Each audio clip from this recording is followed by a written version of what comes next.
Mike Larsmark SM2WMV, also known by his contest call SJ2W, is a standout figure in amateur radio. A contesting powerhouse, he's built one of Europe's most admired stations and has generously shared his technical knowledge through forums, blogs, and mentoring. Today, we'll explore his approach to station design, contesting strategy, and what drives his deep commitment to the ham radio community. This conversation is made possible thanks to the support of DX Engineering. From antennas to station accessories and expert support, DX Engineering helps amateur radio operators around the world build better stations so they can operate more effectively, no matter the scale. Mike, welcome to the show. Thank you very much. Tell the audience where you are right now. I'm actually in my at my desk where I do most of my work, and I have the shack behind me. You have the run station just in the rear, and you have the in-band station there. So I'm in my shack. And tell me where in the world you are. I'm up in northern Sweden at about 64.5 degrees north, so I'm pretty far up. So Mike, you've got quite a reputation in ham radio, but I've noticed on your QRZ page there's absolutely nothing. So tell me, how did you get your start in ham radio, since I couldn't read about it on QRZ? Yeah, I started, I had a neighbor who did CB radio, so that's kind of how I got introduced into the hobby.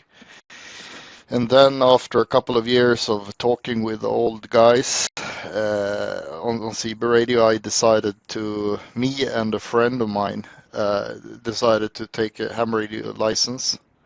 And I was 15 when I got the license in '97. And pretty much since that year I've been doing contesting and always been very, very interested in technology. So it's been a lot of ideas and a lot of projects. I like to build things, and contesting, I guess, is a good way to test things out.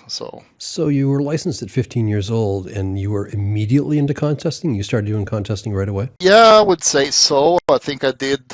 It was in '97, and I remember that I heard some people calling contest on the band, so I called a guy in the local club, SM3PZG, and I asked him, what are they doing? So he explained it to me, and I thought, oh, that's fun. So I jumped in and started doing contesting, and I think I got really serious into it in a year or two after. So I think in '98, '99, I got serious into it, and I did admire K5ZD a lot and Single Up to Radio, and all his stories, his write-ups were very encouraging. So I did read all of them, and I set up a Single Up to radio station. I did most of the contesting at that time from our local club, which was Sugar Kilo 3 Lima Hotel, and they had a pretty good station. So that's pretty much how I started during the first couple of years. So you got started because it was fun, you just said, but you must have got hooked because it was competitive, or was it also the technical part of it that brought you in? I am a very competitive guy. I really hate losing, and so I think that's part of it. But I think my drive has always been, I think, the technology and building. So tell me about the technology building part of it. I talk to a lot of contesters, and some are what they call themselves appliance operators. In some cases, they are station builders, and they actually don't operate that much. It always amazes me. And then there's a group in between that do a little bit of both. It sounds like you're that person. But what was the impetus to start building and trying to create something bigger and better? Ever since I was like a small kid, I've built things, and I bought my first welder when I was, I think, 11. So I've always liked building things, and also, I mean, when you're young, I didn't have any money, so I guess if I wanted to have something, I had to build it. What was the first station that you started with? Because that might be a good place to begin. What did you start with for a station, and then what did you start tacking onto it? I mean, obviously now you have SJ2W, and that station has a great reputation. I want to talk about that in a minute, but I sort of want to understand how you got there, how you ended up with one of the best contest stations in Europe. When I started, we lived in a little neighborhood. We had not a very big yard. During my whole life, I think I've been always the kind of guy who looks for something. I want something better. So I started out with just like a dipole for 40 and between a couple of trees and a low dipole for 20. And I think I worked almost 200 countries with those and 100 watts. And then I got to buy a 5-element monobander and a tower from a local guy. So we put up a crank-up tower that was attached to the house and a 5-element monobander. And the yard was so small that when we tilted the tower over, it actually came over to the neighbor's yard. So that's kind of the start, but it was always a mess because it was TVI, and neighbors got angry. They were watching news, and I started transmitting, and all that kind of all the problems we had in the old days. So I think that was at the first cute age, but then after that, my grandfather and grandmother got a place, and I built my second station there, which was there was like a little mountain ridge. So it was, and there was no road up there, so we had to carry all the tower parts and everything and erect it up on the tower ridge. So that was the second station. I had 3 towers at that place, and then I was maybe 20, I think. So that was the second place. But that QTH was really amazing towards Asia and Europe, but it was really bad toward North America. So it was never any fun. When I had kind of completed the station, it was, I mean, I could never win anything because I didn't have good signaling to North America, so it was kind of boring. And then after that, I got in contact with a guy living about 150 kilometers north who had a big station. So and that was at the time when I had started university studies.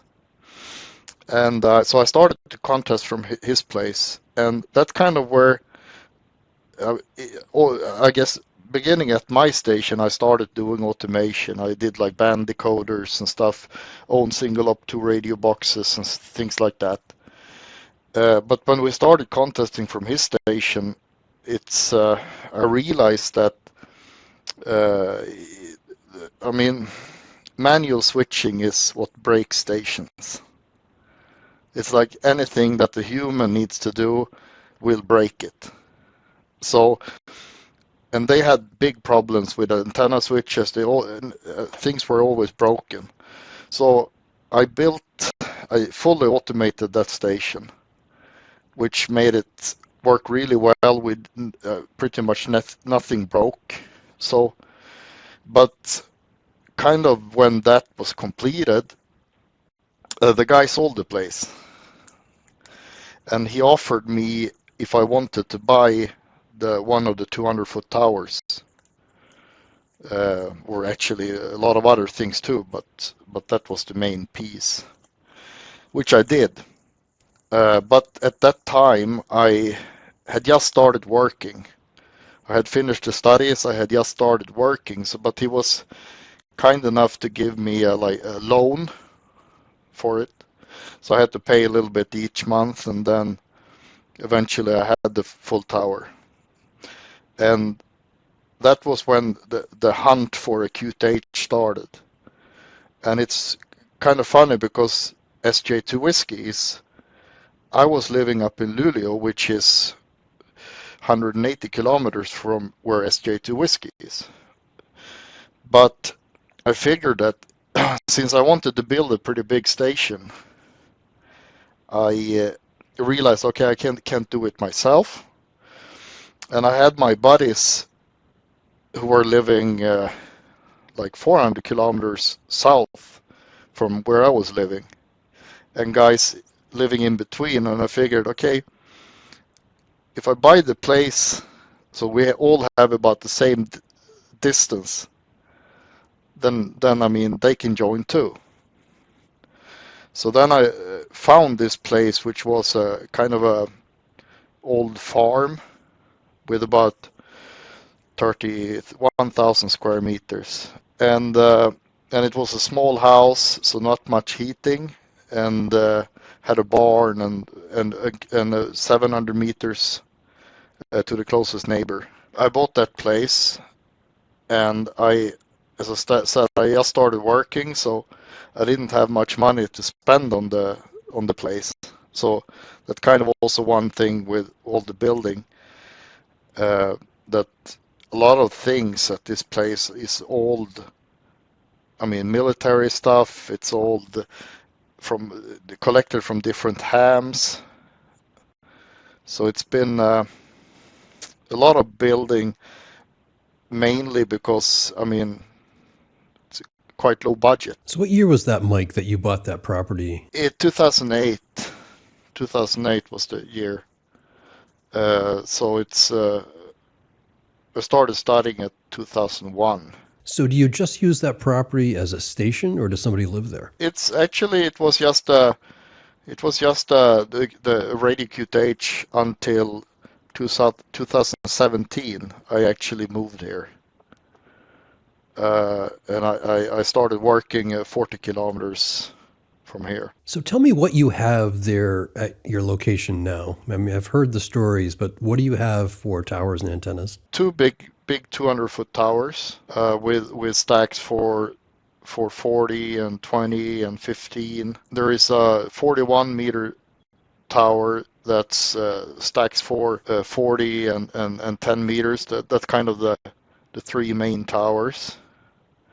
I'm putting up another tower, hopefully this summer, that's going to be 47 meters with additional antennas, and it's a total of, I think, 8 towers. The station is built for single op2 radio or multi-single, I would say. So that's kind of how it's optimized. And what do you use for 160 meters and 80 meters? 160 is a quarter wave, full size vertical, and a bunch of beverages. And on 80, it's a 4 square. And now move inside the shack. What are you using for equipment inside the shack? And clearly you're into automation, so I'm really curious how you've automated. The main radius for in-band and running is FTDX 1000, no, FTDX 101. That's my favorite radio. But we also have a lot of K3s, mainly because a lot of the operators, they do remote in, so they are active. Like Sugar Mike 2 Mike does a lot of contesting. All his QSOs are from here. So with that call, it's remote. So it's a lot of remote, and the K3s are excellent for that. And then the automation, when I started with building the automation for the other guy's station, I realized that I would like to have something that's, you have like one box at each position, and it controls everything. So you have rotating, you have power meters, everything should be in that box. So I started developing that when I bought this place in 2008, and I spent a lot of hours on it. So now I have like I call it OpenASC, which is like it's kind of like the Station Master Deluxe from Microham, kind of a bit like that. So that's what controls the station, and I have, you can see up here, let's see, I have touch monitors for rotating and stuff like that. And you can see, for example, if one guy is using one tower, it is indicated on the touch screen, so you can see that, okay, if I rotate that tower, he's going to lose the antenna. So There's a lot of automation, and during these years we've had like maybe 1 or 2 equipment failures, like a relay box breaking. And that's, I would say, 100% because of the automation system, because you cannot do anything wrong, because I mean the device stops you from doing that. So there's a number of you involved, obviously. How do you decide who's going to get access for a contest? Because you're doing single ops, obviously that limits activity. You're doing some multi-singles. Is it kind of a group decision how you're going to enter contests? Like in big contests, we either do multi-single or some guys work remote. It's very little. It used to be a lot more single op, but nowadays it's pretty much only multi-single, and then everybody gets to join. We usually have the problem we have too few operators. That's our problem. When you're contesting as a multi-single, is there sometimes a combination of people there in person and also remote? It happens. It's very uncommon.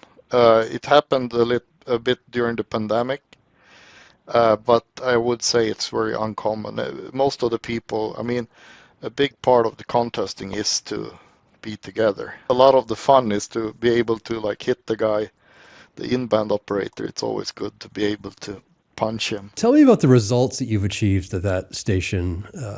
What are the memorable results? I think we have a couple of European records, like single band records.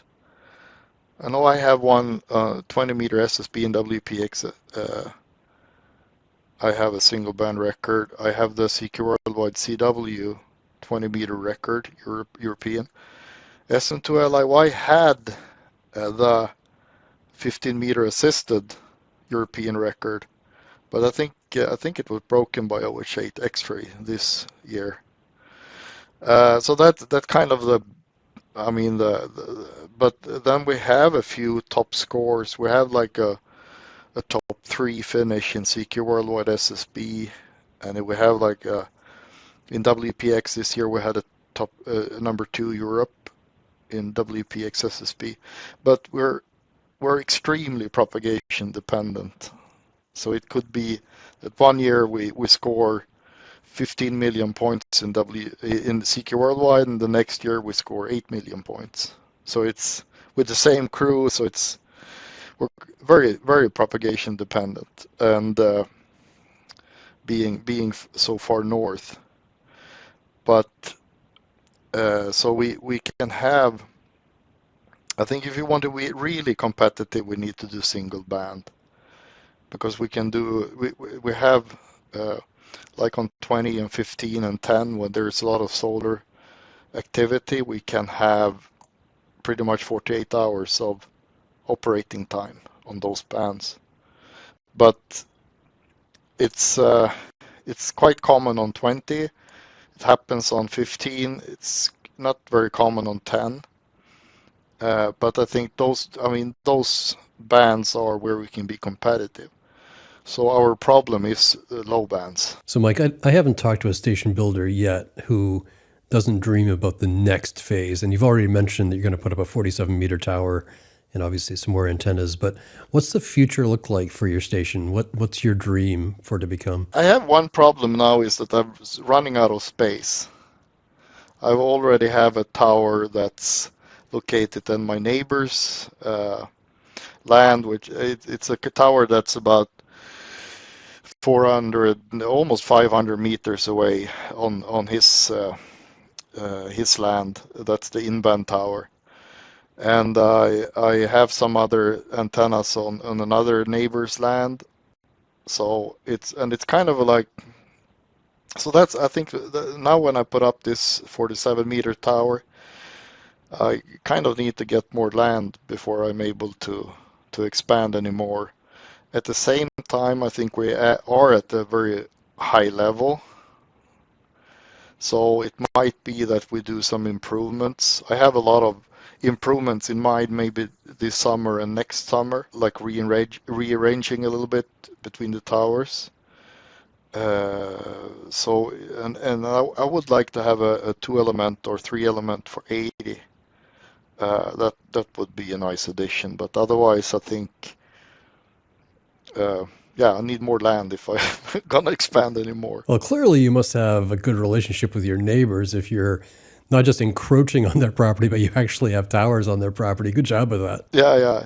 It's a fantastic village. It's very fun. We everybody helps each other, and I built up a kind of a workshop here at home too, with milling machines and lathes and all that stuff. So I usually help them out when things break, and they help me out. So it's a good relationship. So what's on the horizon as far as contests? What's the next big one that you're focused on? The closest one I think is IARU. We usually do we usually do really well on 20 meter as a HQ station. So we're gonna do 20 meter SSB and 15 meter CW for SK9 HQ. We actually, our first contest that we were really amazed that we were like, we didn't believe it was possible to do was in 2010, I think, when we did 20 meter phone in IARU, and we did I think 3,500 QSOs. And that was the first time. We had just gotten some antennas up, big antennas up, and I remember that we worked North America every hour during the whole contest. We worked North America, so that was the first time we were really amazed. And then the year after, we did CQ Worldwide SSB, and we did I think 7,800 QSOs multi-single, and I think the best. I don't know if anybody had done over 5,000 QSOs in Sweden before, so that was kind of the eye openers that it's possible from up north too. So, Mike, who is the we that you're talking about? Who are the other operators? in the beginning, there was a lot of Sugar Mike 3 Japan Lima Alpha, who was here a lot. It's not here as much now, but he comes from time to time. And then it's Sugar Mike 2 Lima India Yankee is also. He's pretty much every contest.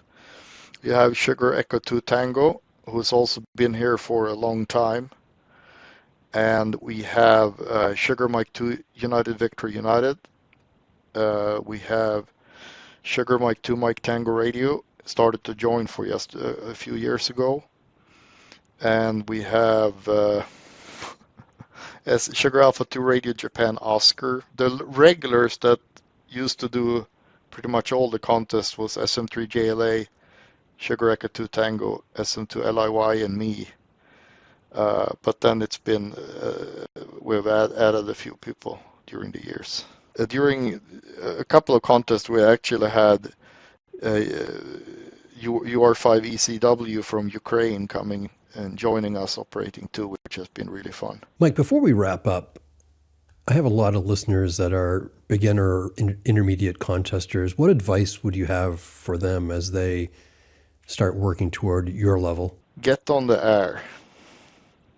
I mean, I've so many times there's been operators that they are interested in contesting, but they pretty much never do it in between coming here, which is a problem. Because if you want to get really good, then you need to practice, and you need to do that by being on air. You know, I hear that advice a lot, and you know, I sort of lived this when I was in Turks and Caicos. I went down there for the WPX phone contest, and I was there. I rented the house for a month, and I was able to operate a month before the contest, and it really made a huge difference just being on the air, operating every day, understanding the propagation, just sort of getting into a rhythm. So I totally understand that. Even if you're experienced, have done hundreds of thousands of QSOs, you still need to operate. Well, Mike, I appreciate you taking time to be with me today. You're welcome. Been a big pleasure. My name is Kevin Thomas, W1DED. This is Q5 Worldwide Ham Radio. I've been talking to Mike Larsmark SJ2W. You'll be certain to hear him on the contest. Thank you for joining me.